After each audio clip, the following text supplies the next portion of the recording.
L'Égypte antique est le berceau d'une civilisation vieille de plus de 5000 ans.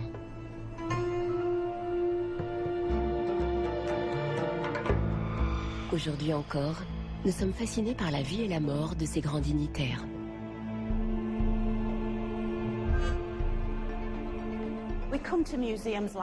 Dans les musées, les statues monumentales qui témoignent de la grandeur de l'Égypte antique rendent hommage à des personnages exceptionnels. Mais observez les visages qui nous entourent. Ce sont presque toujours des hommes. Où sont les femmes de cette époque? Bien sûr, la plus célèbre est Cléopâtre. Et là, on change d'échelle. On passe du monumental au minuscule.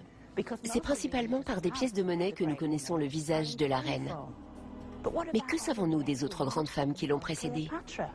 Voilà ce que je vais découvrir. L'histoire de l'Égypte antique est aussi celle des femmes d'exception qui nous ont laissé un héritage incomparable. La voici, Arsinoé II, pharaon et déesse. À cette époque, les femmes égyptiennes avaient davantage de droits que dans toute autre civilisation. Aujourd'hui, je vais m'intéresser à 4 femmes de pouvoir. Chacune d'elles a été une pionnière et a ouvert à sa façon la voie à toutes les autres. La mère vénérée, on dirait un simple trou creusé dans le sol, mais c'est là que tout a commencé. La puissante souveraine. Regardez-moi, je suis un pharaon. La diplomate accomplie. Non contente d'être belle, elle était aussi très intelligente. Et enfin, celle qui a été un modèle pour Cléopâtre elle-même. Elle savait que le savoir, c'est le pouvoir. Ces 4 représentantes de l'autorité féminine ont eu une influence déterminante sur Cléopâtre, mais aussi sur les générations qui ont suivi. Elles restent aujourd'hui encore une source d'inspiration pour chacun d'entre nous. Leur histoire va me permettre d'aborder la civilisation de l'Égypte antique d'un point de vue radicalement différent, celui des femmes.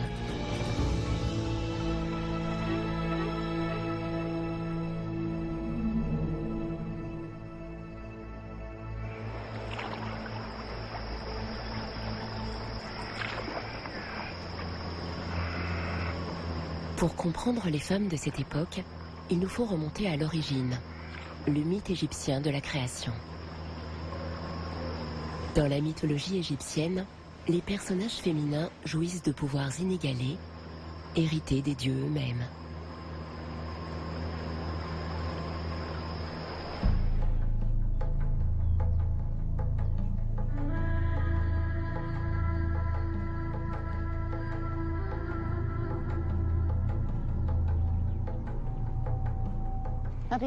Chez les Égyptiens de l'Antiquité, les mythes de la création sont innombrables. Mais la plupart ont pour élément central les eaux du Nil, véritable force vitale. L'idée fondamentale que tous ces mythes cherchent à transmettre, c'est que toute vie naît de ces eaux originelles. C'est du Nil qu'émerge le soleil, source de la vie et créateur de la multitude de divinités mâles et femelles, toutes aussi importantes les unes que les autres. Les plus connus sont la déesse Isis et le dieu Osiris, sœur et frère, mais aussi épouse et mari. Pour les Égyptiens de l'Antiquité, à la différence de la majorité des autres civilisations, Isis est l'élément actif et dominateur du couple. Osiris, lui, est un garçon plutôt passif qui meurt au tout début de l'histoire. Le pauvre. Et la seule force de l'univers assez puissante pour le ressusciter, c'est sa grande sœur Isis. Elle mobilise tous ses pouvoirs magiques pour le ramener d'entre les morts. Et c'est ce couple qui engendre l'humanité.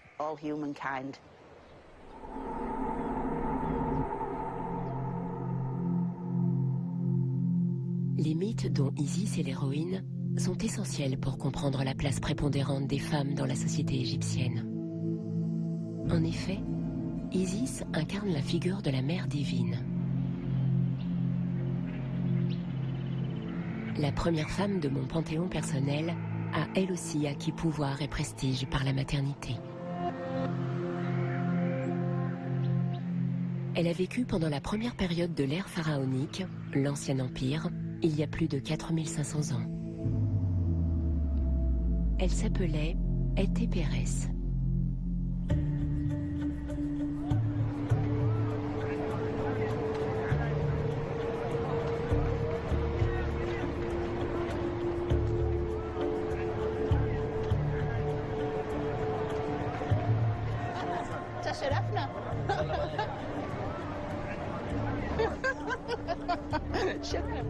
Pour les Égyptiens de l'Antiquité, la mort n'est qu'une étape transitoire vers l'au-delà, où l'âme renaît à la vie éternelle.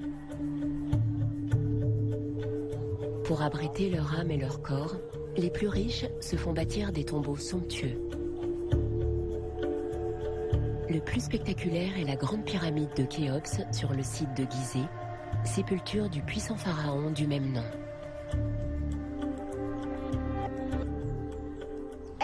C'est pour voir ces pyramides que tout le monde vient en Égypte.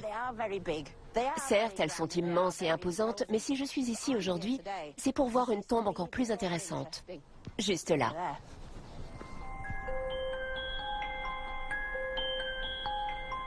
Il s'agit de la tombe de la mère de Khéops, la reine Hétépérès. Apparemment, le roi aurait souhaité que sa mère soit enterrée près de lui afin d'assurer sa propre renaissance dans l'autre monde.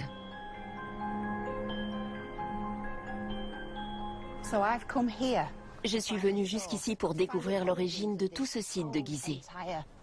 Eh bien, l'origine, elle est là.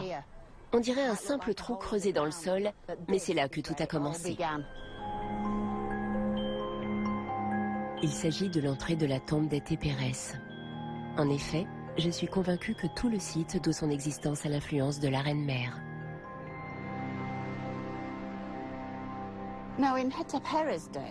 Du temps d'Hétépérès, toute cette zone était à la lisière du désert où les Égyptiens enterraient traditionnellement leurs morts. C'était la terre où le soleil se couchait. Pourtant, sur ce plateau, il n'y avait aucune construction. Si cette nécropole a vu le jour ici, c'est parce que la tombe d'Hétépérès s'y trouve. Une tombe remplie de trésors. Car à 20 mètres sous terre, au fond de ce puits étroit, il y a la chambre funéraire avec le mobilier et les objets personnels d'Hétépérès, tous en bois doré à la feuille, qu'on a découvert en 1925.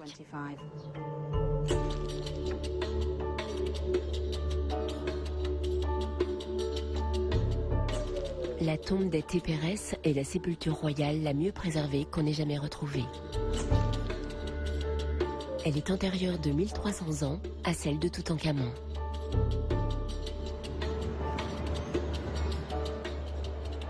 Le contenu de cette petite tombe est exposé ici, au musée du Caire.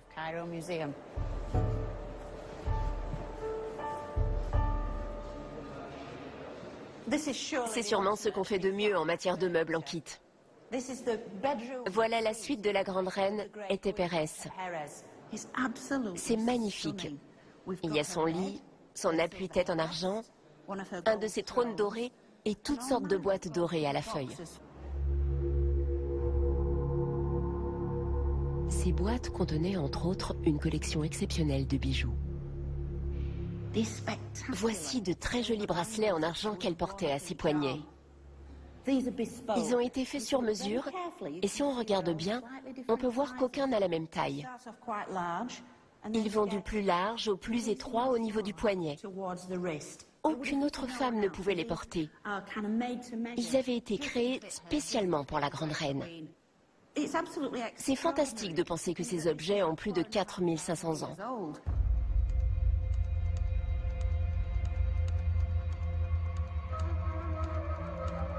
Mère du pharaon, Hétépérès était la femme la plus importante dans la vie de celui-ci. C'est pour cela qu'il s'est assuré que sa tombe renferme tous les objets luxueux dont elle aurait besoin dans l'au-delà. Cette chaise à porteur lui avait été offerte par son fils. C'est une véritable œuvre d'art. Les titres d'Hétépérès sont incrustés en hiéroglyphes d'or le long des montants en ébène.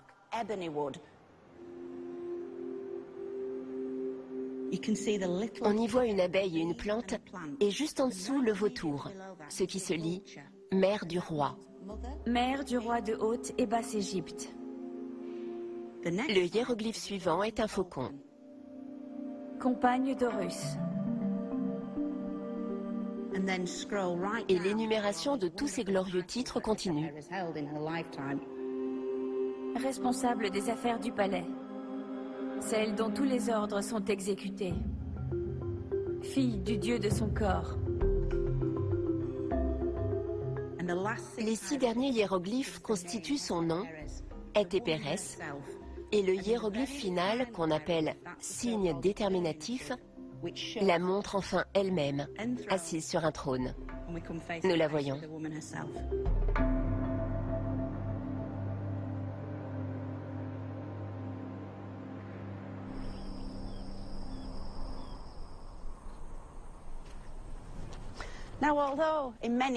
Même si Hétépérès a été à l'origine de la création de ce site, elle n'était malgré tout que la mère du roi. Elle lui a donné naissance, l'a conseillé toute sa vie et lui a permis de passer dans l'autre monde. Mais elle n'a jamais rien été d'autre que la reine-mère, contrairement à celle dont je vais vous parler maintenant, qui a été pharaon.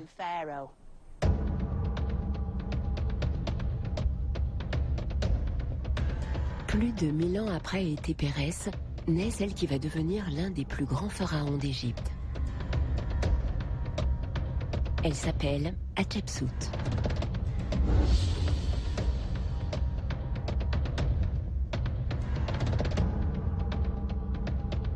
On sait aujourd'hui qu'au moins 15 femmes ont porté le titre de pharaon, mais Hatshepsut occupe une place à part dans l'histoire. Elle était à la fois une grande bâtisseuse et une guerrière.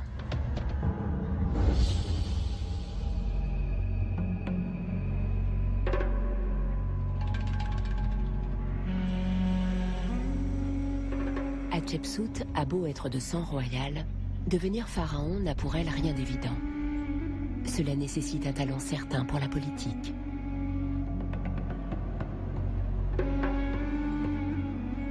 À la mort de son époux, le pharaon régnant, son beau-fils et héritier du trône, est trop jeune pour régner. C'est ainsi qu'Hatshepsut devient régente avant d'être couronnée reine. Comment a-t-elle conservé le pouvoir ?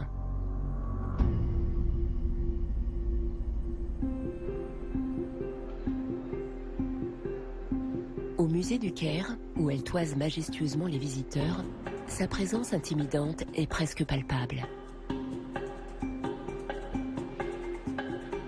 Tous les pharaons se devaient d'en imposer au peuple et d'apparaître comme le souverain parfait, encore plus si c'était une femme.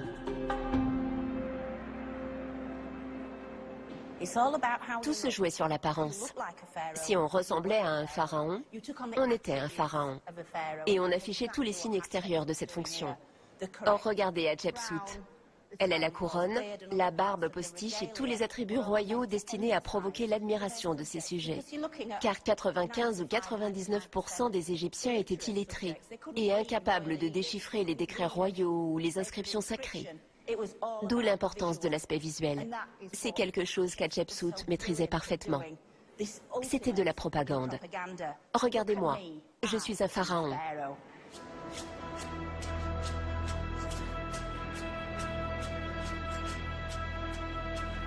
La barbe postiche est l'insigne des dieux.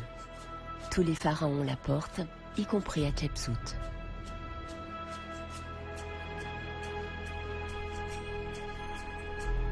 Mais la mise en scène ne s'arrête pas à sa propre apparence.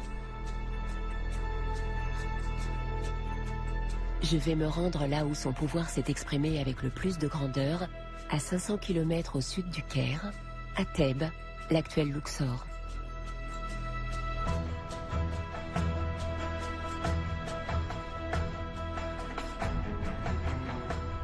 Ici, Hatshepsut a fait édifier des bâtiments monumentaux, dont le plus célèbre est le temple funéraire de Der el-Bahari. Connu sous son nom ancien, le plus sacré des lieux sacrés, c'est l'un des chefs-d'œuvre les plus spectaculaires d'Égypte, un monument voué à la vie éternelle. Posé au pied des collines de Thèbes, le temple d'Hatchepsout est une merveille architecturale. Ses lignes pures et géométriques contrastent de manière remarquable avec la falaise aux contours déchiquetés. C'est certainement un des plus beaux temples du pays, l'écrin qui commémore le plus dignement la vie du grand pharaon Hatshepsut.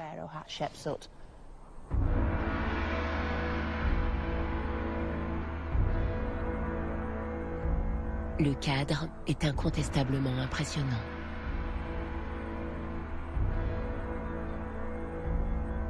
Mais sa conception ne répond pas uniquement à des considérations esthétiques.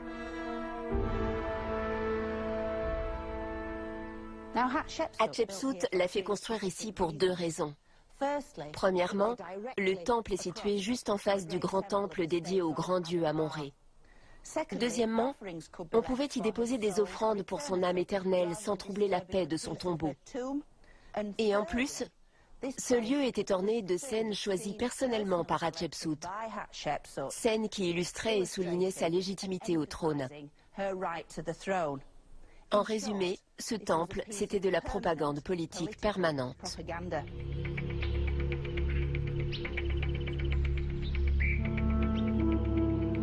Hatshepsut n'a pas seulement été un pharaon bâtisseur, elle a aussi été un chef militaire qui a dirigé 2 campagnes militaires contre la Nubie, un des ennemis de l'Égypte. Des offrandes découvertes récemment à Der el-Bahari font référence à ses talents de chef de guerre.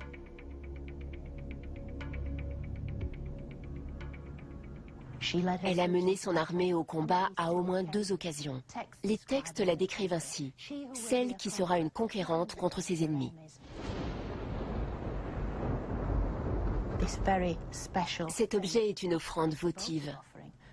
Sur ce fer de hache en alliage de cuivre sont gravés des noms et des titres d'Hatshepsut.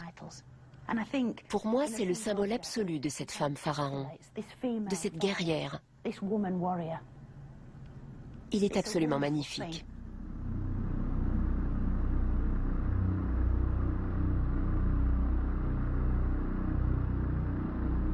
Après avoir fait la preuve de ses talents militaires, Hatshepsut entreprend d'assurer la prospérité et la paix du pays.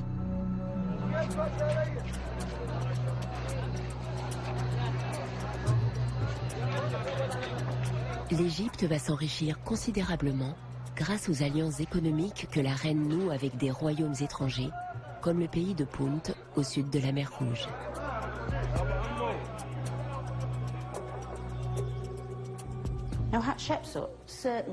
Hatshepsut a développé un vaste réseau de routes commerciales. Elle a aussi rétabli les échanges très lucratifs avec le pays de Punt le long de la côte de la mer Rouge. C'est ce que montre la scène derrière moi. Voilà les Égyptiens qui arrivent à Punt et les habitants de ce pays qui viennent les accueillir. Et voici la raison de ce voyage. Un petit coffre sur lequel les Égyptiens déposent les perles, les bracelets, les armes en métal qu'ils comptent échanger avec la plus précieuse des marchandises. Ce dôme rouge qui est en fait un tas énorme de résine de myrrhe.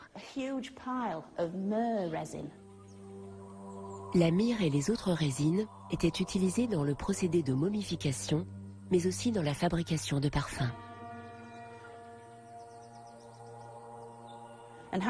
On sait qu'Hatshepsut se frottait la peau d'huile de myrrhe parfumée afin, comme elle le disait elle-même, de briller comme les étoiles aux yeux de tout le pays.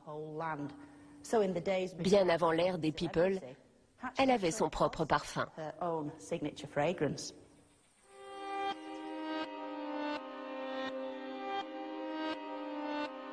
Cette scène aide à comprendre comment Hatshepsut est parvenue à conserver son pouvoir pendant plus de 20 ans.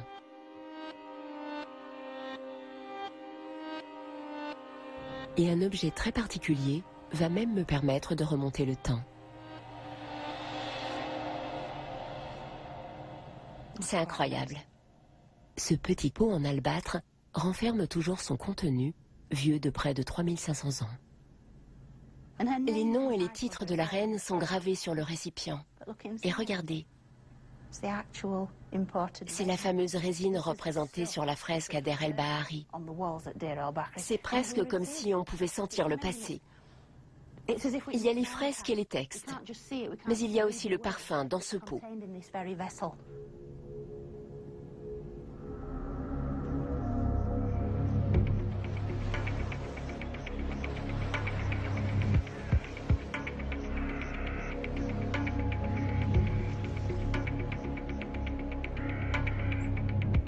Hatshepsut connaîtra un règne paisible et prospère pendant plus de 20 ans et sera la reine la plus populaire que l'Égypte ait jamais connue.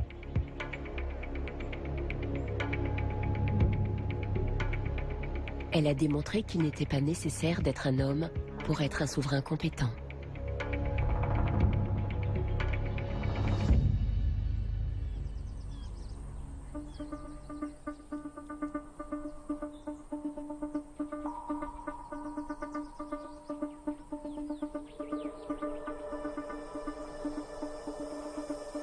Dans le cadre de son grand projet pour passer à la postérité, Hatshepsut fait ériger 2 paires d'obélisques de granit rose dans l'enceinte d'Amon-Ré à Karnak.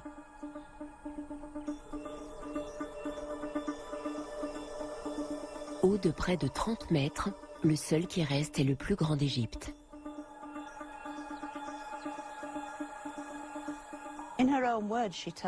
Elle explique elle-même qu'avec ces colonnes majestueuses, elle a voulu rendre un hommage à son père, celui qui m'a faite. Par ce mot de père, elle ne fait pas référence à son géniteur, mais à Amon-Ré, le roi des dieux à qui ce temple est dédié. Le sommet des obélisques, le pyramidion, était plaqué d'électrum, un alliage naturel d'or et d'argent. Ces colonnes étaient en quelque sorte des paratonnerres ésotériques. Elles captaient les premiers rayons du soleil à l'aube et les renvoyaient au cœur du temple de Karnak, et de là, la puissance de l'astre était redistribuée à toute l'Égypte.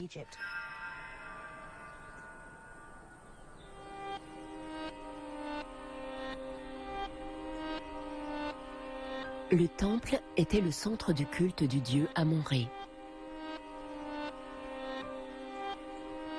L'immense complexe religieux a par la suite été agrandi et embelli par une succession de pharaons. Hatshepsut elle-même a eu à cœur d'honorer le roi des dieux de façon grandiose.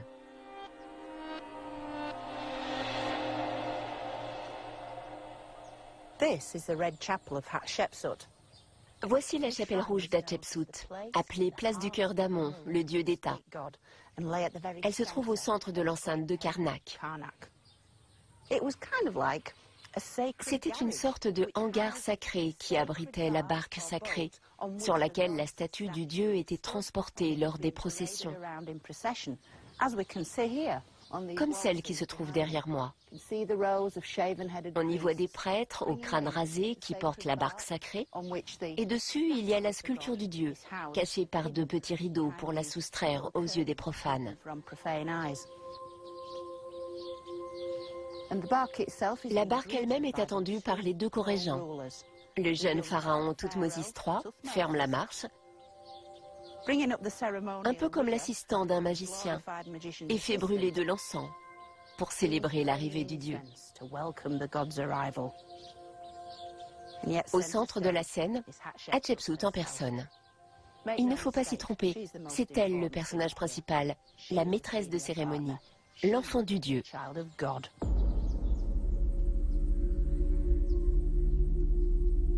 En faisant ériger ces somptueux monuments, Hatshepsut manifeste sa dévotion à Amon-Ré. Assisté par les prêtres, tout pharaon était tenu d'accomplir personnellement les cérémonies religieuses nécessaires au maintien de l'ordre cosmique. C'est ici qu'Hatshepsut se tenait pour exécuter les rituels devant le dieu, lui présentant les offrandes et versant l'eau sacrée tout autour de sa statue. Évidemment, elle se servait d'un vase en or, pas d'un vieux seau rouillé, mais cela donne une idée de la façon dont cela se passait.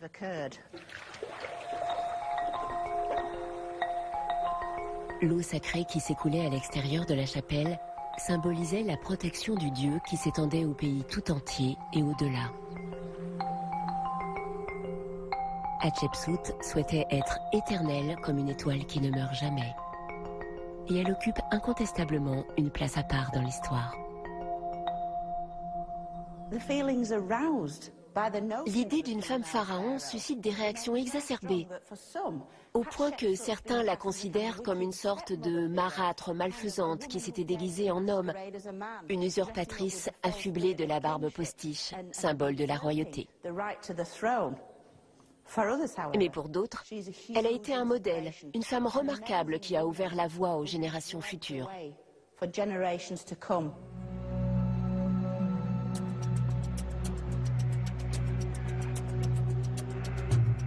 Son règne a été une réussite. Mais à sa mort, son beau-fils Thoutmôsis III prend le pouvoir, mettant fin à plus de 20 ans de domination féminine.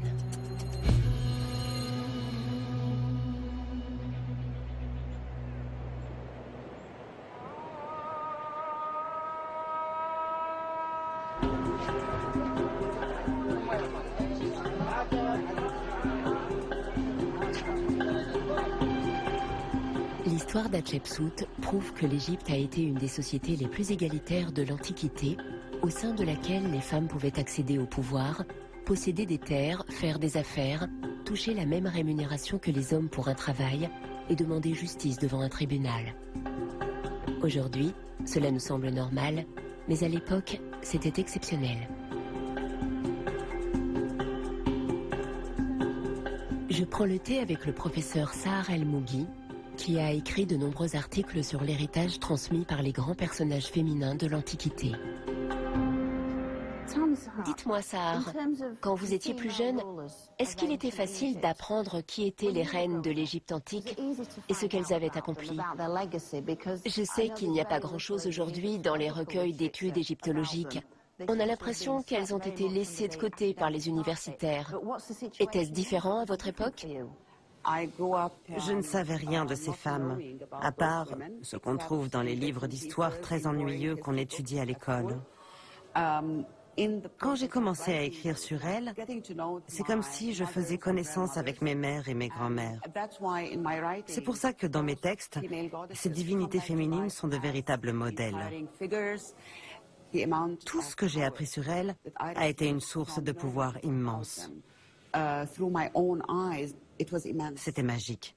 Je me suis dit, waouh, ce sont mes ancêtres.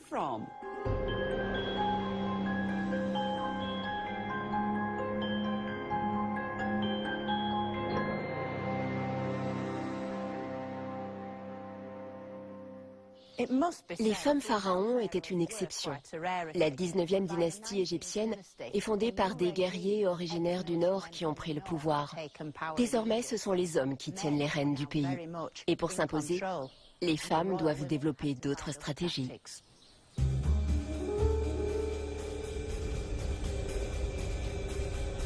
« 150 ans après la mort d'Hatshepsut, la troisième femme d'exception dont je vais vous parler va mettre à profit ses talents de diplomate pour se faire une place dans la politique égyptienne. Elle s'appelle Néfertari. Son nom signifie « la plus belle d'entre toutes ». Mais Néfertari n'est pas seulement une beauté, c'est aussi une des reines les plus douées que l'Égypte ait connues.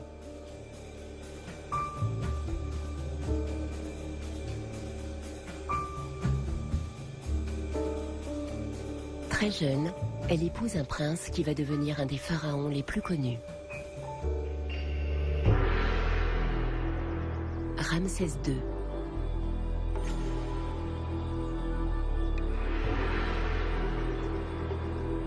Ramsès II est omniprésent en Égypte car c'est l'un des pharaons qui a régné le plus longtemps, qui a construit les édifices les plus grandioses et qui a amassé la plus grosse fortune. Dans l'Égypte antique, la taille compte par-dessus tout. Ramsès a été comparé à la planète géante Jupiter. Brillante de loin, c'est surtout une boule de gaz.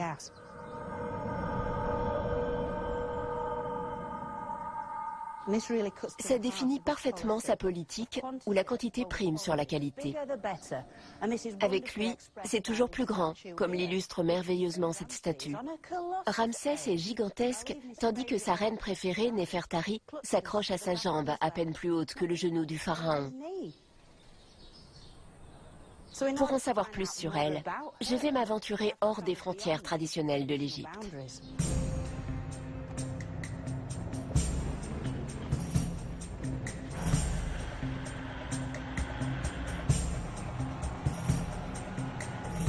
Pour raconter cette histoire sous un autre angle, je me rends à 400 km plus au sud, au temple d'Abou Simbel.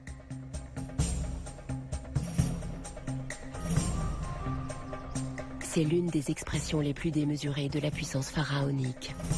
Construit à la frontière avec la Nubie, il avait pour fonction d'inspirer crainte et respect à tous ceux qui descendaient le Nil en direction de l'Égypte.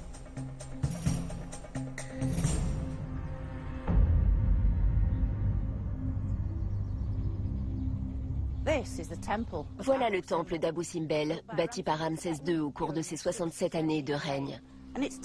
À l'image de l'homme, ce temple est énorme, monumental. Mais ce n'est que l'un des édifices du site, autrement dit, la moitié de l'histoire.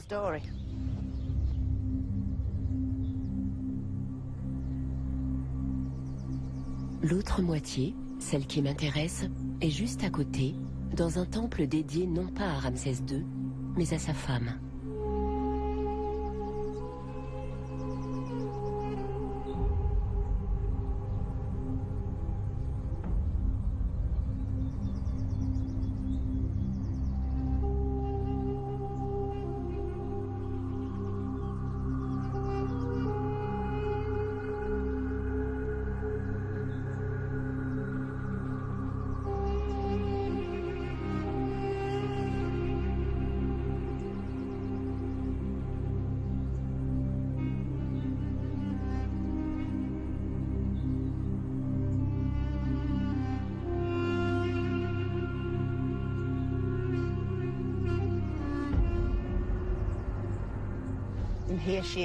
La voici, la grande reine Néfertari, avec ses 33 mètres de haut. D'ailleurs, si on regarde bien, on s'aperçoit qu'elle est légèrement plus grande que son célèbre mari, grâce à la plume qui orne sa couronne. Les dimensions colossales du temple servent un objectif stratégique et politique très clair, mettre Néfertari au cœur du pouvoir. En lui faisant construire cette statue immense, Ramsès montre qu'il mobilise tous les moyens à sa disposition, y compris sa gentille épouse tenue pour quantité négligeable à la maison. Ici, dans le désert à la frontière de la Nubie, peuplé de tribus instables, il a besoin d'elle et de la force qu'elle représente. Cette statue montre que pour son époux, Néfertari était un véritable symbole de réussite.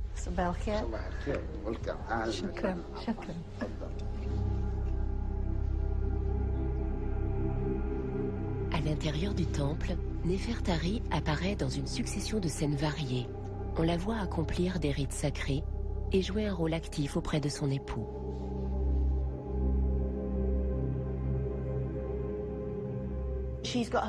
Elle est représentée les bras levés, encourageant son royal époux dépeint dans la pose classique du pharaon au moment où il frappe son ennemi. Il s'agit d'une exécution. L'ennemi est à ses pieds. Il le saisit par les cheveux, puis abat son arme pour lui fracasser le crâne.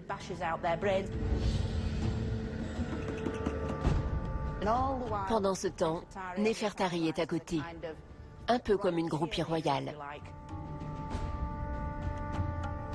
Les deux époux sont complémentaires. Elle est aussi puissante que son mari. C'est une scène très forte. Il ne fait aucun doute qu'ils forment un véritable duo.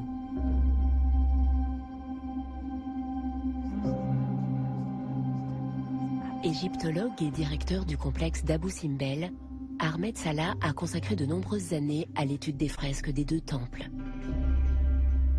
Est-ce qu'on dispose d'informations suffisantes pour comprendre comment leur couple fonctionnait? Il l'aimait profondément. Il l'avait épousée avant son accession au trône. Il était tombé amoureux d'elle et elle l'accompagnait comme l'aurait fait un adjoint. Mais quand Néfertari effectue ce voyage dans le sud, sa santé est chancelante. C'est une histoire triste, puisqu'elle n'a jamais vu son temple. Elle était malade et elle n'est pas descendue du bateau. Sans doute a-t-elle aperçu les statues extérieures, mais elle n'a pas visité l'intérieur. Dommage qu'elle n'ait pu voir que l'extérieur. Au moins, elle a vu ses statues. C'est triste. Absolument. Je crois que ça a été le dernier voyage de Néfertari. C'était la 24e année de règne de Ramsès et la dernière année de Néfertari. Elle meurt à son retour à Thèbes, où elle est enterrée.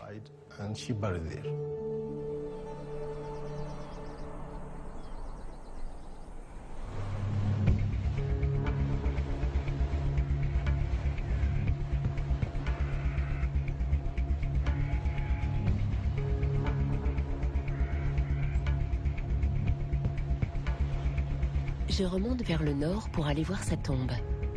Cet endroit devrait m'en apprendre davantage sur la femme qu'elle était.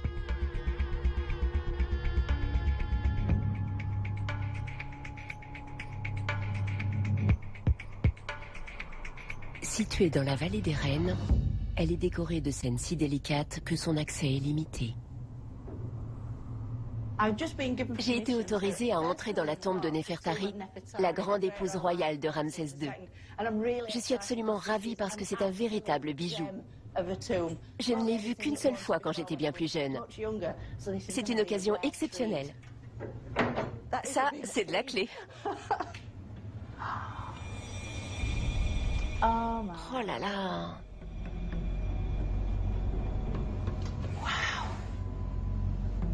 Oh wow, oh wow.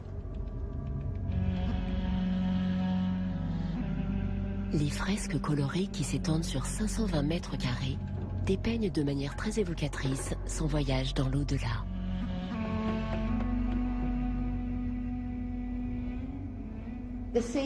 Les scènes s'enchaînent sans discontinuer. Rien n'a été laissé au hasard. Aucun détail n'est purement décoratif. C'est une machine parfaitement huilée, destinée à maintenir en vie l'âme de Néfertari dans l'outre-monde.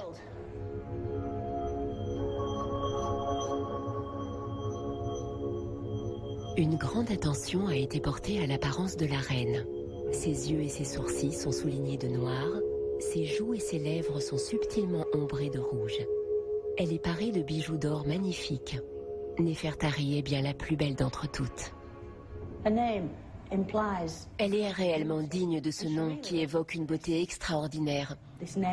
C'est une femme d'une sophistication extrême.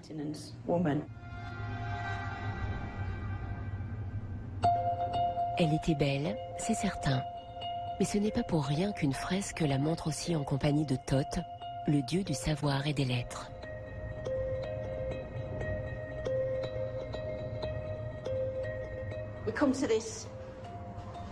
Cette scène magnifique cadre parfaitement avec tout ce qu'on sait de Néfertari, de son vivant. Elle a choisi de faire transcrire la cérémonie de la pesée du cœur qui est décrite dans le livre des morts, ici à gauche. Mais elle a choisi une illustration assez particulière. Elle est là. Elle s'est fait représenter sous les traits d'un disciple de Thoth, le dieu à tête d'ibis, maître des lettres et de l'écriture. L'accent est mis sur l'écriture comme on le voit avec la palette de scribe, placée entre Néfertari et Thoth. Elle se présente donc devant le dieu en disant « Je suis un scribe ».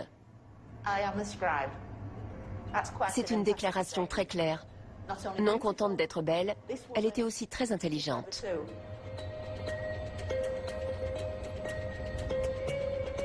En sa qualité d'épouse royale, Néfertari a des scribes à son service. Mais à l'époque, savoir lire et écrire est l'apanage de l'élite intellectuelle. C'est comme cela que Néfertari a voulu qu'on se souvienne d'elle.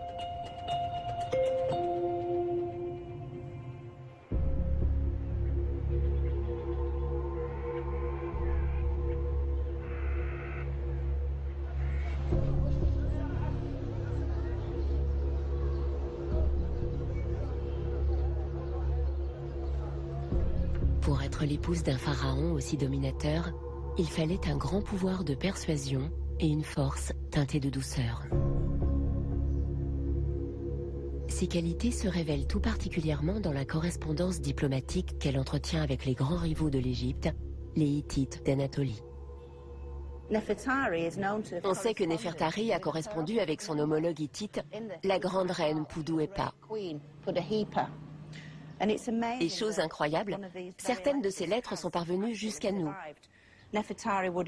Néfertari rédigeait les siennes en hiéroglyphes, puis un scribe bilingue les traduisait en écriture cunéiforme et les gravait sur des petites tablettes en argile. Voici une lettre envoyée par Néfertari à Pudu-Epa. Évidemment, c'est une copie, mais les mots sont bien ceux de la grande épouse royale Néfertari. On sent une complicité comme entre deux sœurs.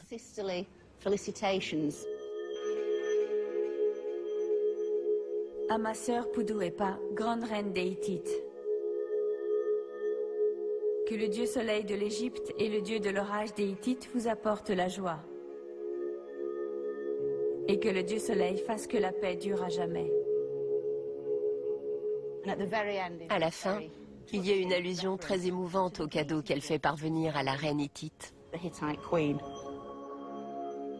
Je vous fais porter ces cadeaux, ma sœur. Pour vous, un collier d'or pur. Et des draps de lin teint pour confectionner un vêtement au roi, votre époux. Dans l'Antiquité, l'envoi de cadeaux aux souverains avec lesquels on correspondait était crucial sur le plan diplomatique. Si on observe l'oreille de Néfertari, on distingue un détail qui illustre parfaitement ça. N'oubliez pas, les hauts dignitaires égyptiens avaient de l'or à foison. Et tout le monde savait que chez eux, ce métal était aussi répandu que la poussière. Il n'y avait qu'à se baisser, comme on peut le lire dans une lettre. Mais Néfertari, ici, arbore une boucle d'oreille en argent beaucoup plus précieuse. Elle n'a pas été fabriquée en Égypte, mais en Grèce. Ces bijoux en argent lui avaient été envoyés depuis la côte égéenne. Ce qui veut dire qu'en Grèce, on connaissait Néfertari. Et toute sa vie, elle a été très fière de les porter. C'est la preuve que les échanges de parures et de vêtements étaient plus importants qu'on ne pourrait le croire.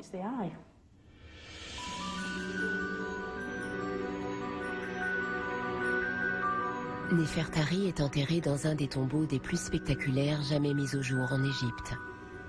Une sépulture d'une splendeur extraordinaire, à l'image de la vie qu'elle avait menée.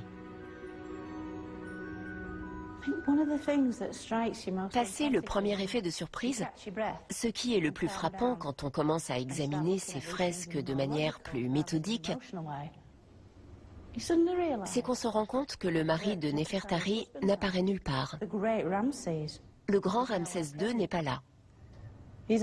Alors que son effigie est omniprésente dans les temples d'Égypte, ici, dans la tombe de son épouse, il n'y a pas une seule représentation de lui.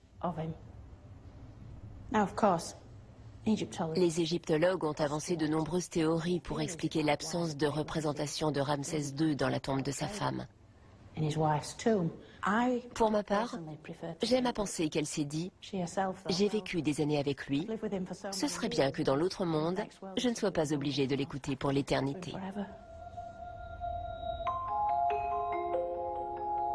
Quelle que soit la véritable raison, il ne fait aucun doute que Néfertari, épouse d'un des pharaons les plus connus, a joué un rôle de premier plan.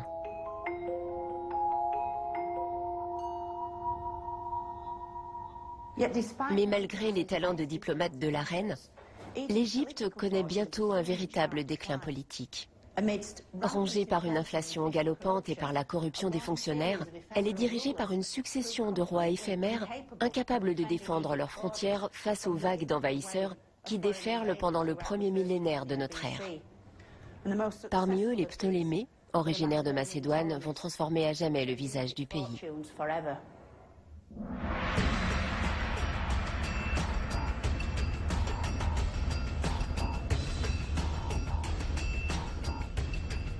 900 ans après Néfertari, la première femme pharaon de la dynastie ptolémaïque monte sur le trône.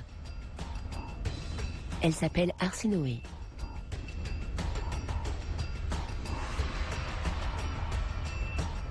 Arsinoé II a su s'inspirer des femmes de pouvoir qui l'ont précédée.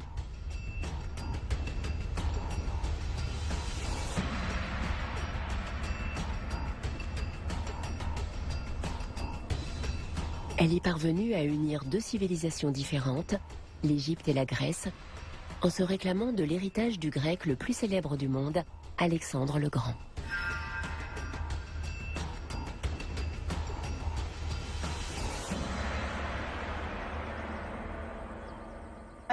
Tout le monde connaît Alexandre le Grand qui a conquis l'Égypte en 332 avant Jésus-Christ et a été couronné pharaon comme le montrent ses nombreux bas-reliefs.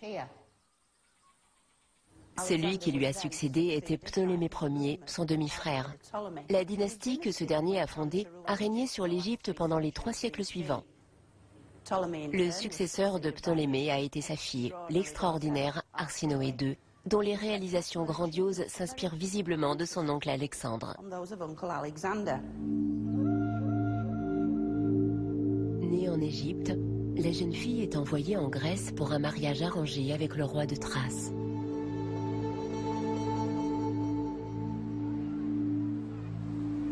À la mort de son époux et après un deuxième mariage catastrophique, elle s'enfuit et rentre en Égypte. Mais elle a goûté au pouvoir et convainc son jeune frère, le pharaon, de la prendre pour femme. Cette manœuvre va lui permettre de monter sur le trône et de régner sans partage sur l'Égypte et la Grèce méditerranéenne.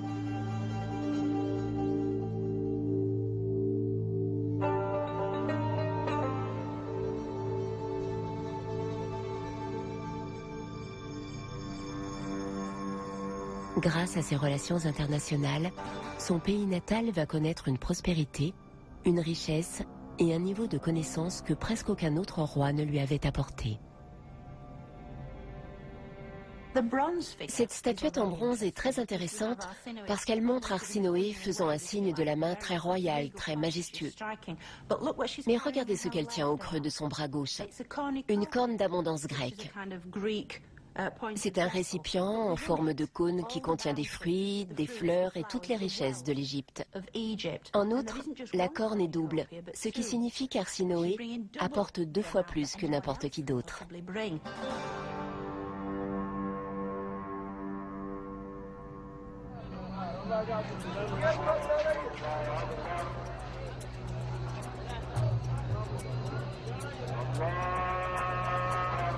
Arsinoé investit une grande partie de cette fortune dans la nouvelle capitale royale, Alexandrie. Son mode de vie d'un luxe inouï est alimenté par un afflux permanent de produits exotiques importés de contrées aussi lointaines que l'Inde et l'Asie. Le pays croule sous les arrivages d'ivoire, de soie et de pierres précieuses. L'Égypte devient le plus grand marché du monde et le peuple aussi s'enrichit.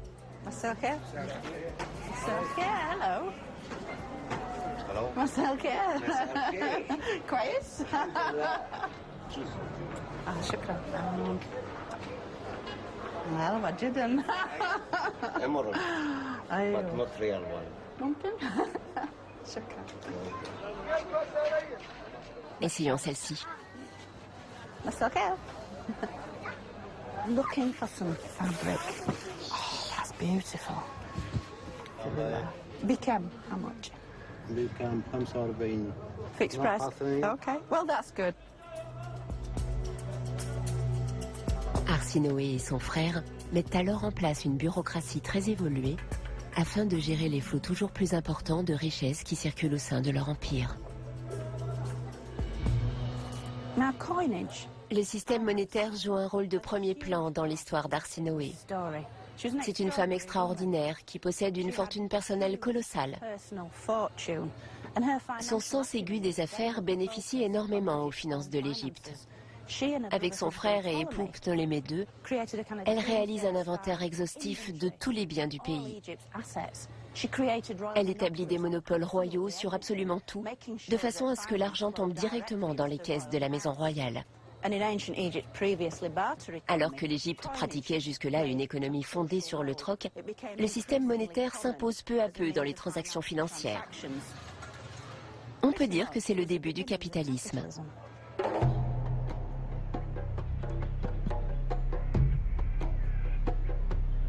Sous le règne d'Arsinoé, l'Égypte redevient un pays riche et prospère. Mais les pièces qu'elle fait frapper ont une autre fonction tout aussi utile. Sur celle-ci, la souveraine porte le diadème grec, un signe de la royauté, et un voile sur ses cheveux coiffés en chignon. À première vue, c'est la reine grecque par excellence. C'est le portrait parfait d'une femme de la haute société grecque, très respectable, très bien coiffée et habillée. Mais si on regarde attentivement, on voit qu'il dépasse du voile juste devant son oreille, ce qui ressemble à une petite boucle d'oreille. En réalité, c'est l'extrémité d'une corne de bélier, emblème d'Alexandre le Grand. Arsinoé utilise ce symbole très discret pour dire « Je suis le successeur d'Alexandre le Grand ».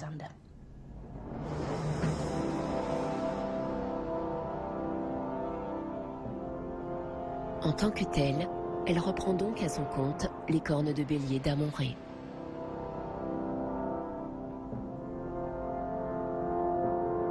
En adoptant les emblèmes de son illustre prédécesseur, elle profite de son aura et confirme par cette allusion subtile sa position de dirigeante de deux civilisations.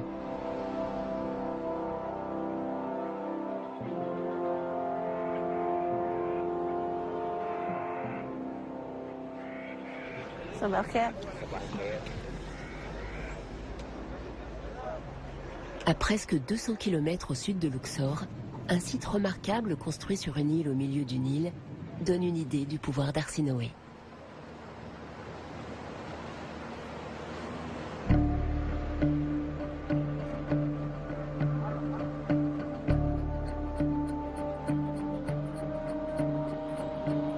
On le sait aujourd'hui, dans tous les temples en Égypte, on trouve des statues d'Arsinoé représentées sous la forme d'une déesse, aux côtés des divinités traditionnelles.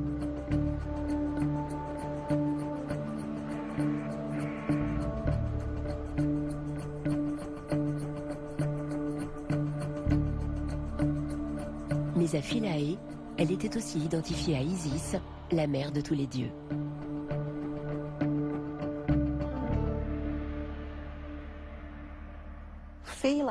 Le temple de Philae a été surnommé à juste titre la perle du Nil. C'était le haut lieu du culte de la grande déesse Isis. Sa situation géographique en faisait aussi une sorte d'avant-poste. C'est le dernier endroit du pays où les anciens dieux ont été vénérés jusqu'au VIe siècle après Jésus-Christ. Et je ne parle pas seulement d'Isis, mais aussi d'Arsinoé. C'est d'ailleurs grâce à l'influence internationale de cette dernière que le culte d'Isis s'est diffusé dans le monde entier.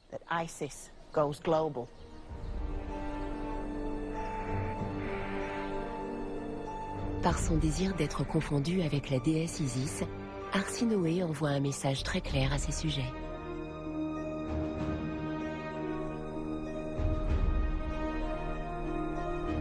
Elle a contribué à façonner durablement l'image de l'Égypte au niveau national et international. Mais si elle a réussi, c'est parce que d'innombrables générations de femmes remarquables l'avaient précédée, des femmes auxquelles elle a rendu un hommage éternel. Suivez-moi. La voici. Arsinoé, pharaon et déesse. Elle arbore tous les insignes royaux qui témoignent de l'étendue de son pouvoir.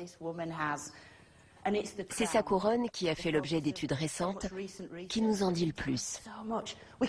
L'analyse de ces différents éléments raconte son histoire. Commençons par la couronne rouge, symbole de la Basse-Égypte. Elle montre qu'Arsinoé, depuis sa capitale royale Alexandrie, régnait sur toute la côte nord. Cette couronne est surmontée de deux hautes plumes et par les cornes de vache que portait la grande épouse royale Néfertari, femme de Ramsès II. Puis on voit les cornes de bélier torsadées, associées au dieu d'État Amon-Ré, la divinité préférée d'Hatshepsut.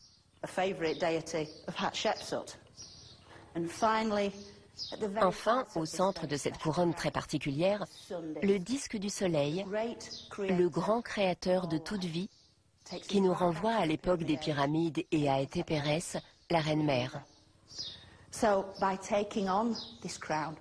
En arborant cette couronne, Arsinoé indique qu'elle reprend le flambeau de toutes ces grandes reines qui ont exercé le pouvoir en Égypte des siècles avant elle.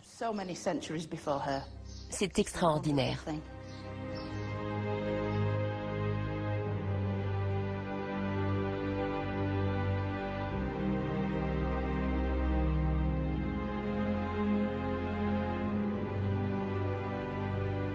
Plus tard encore, cette couronne sera adoptée par Cléopâtre elle-même, qui montrera par ce geste que ces femmes exceptionnelles lui ont servi de guide et lui ont permis d'étendre la puissance de l'Égypte dans la majeure partie du monde antique.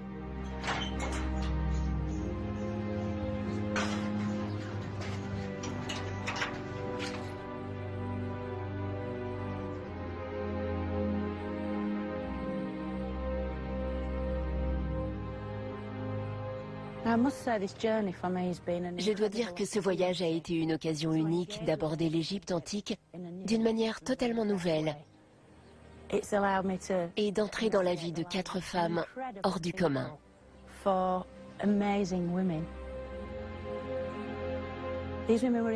Elles restent des modèles pour chacun d'entre nous aujourd'hui encore.